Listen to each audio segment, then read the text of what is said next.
Hello, I'm Gavin Clark, and I'm with the National Museum of Computing at Bletchley Park.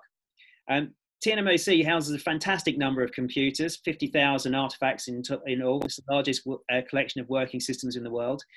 And it's on staff are an amazing number of experts who get asked a huge range of questions by the public every year. With me is Andrew Herbert.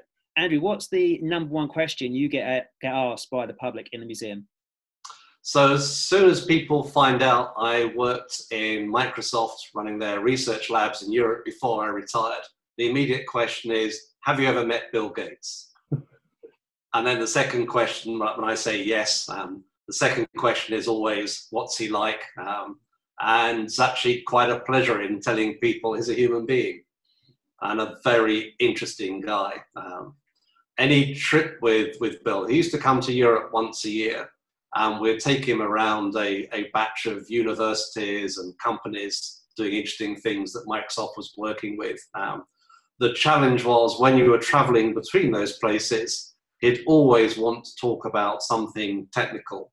And it might not just be computing and what Microsoft was doing. He was started in his foundation.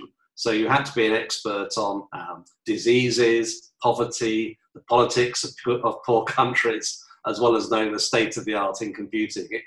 It was very stimulating, but very demanding. The guy never switches off.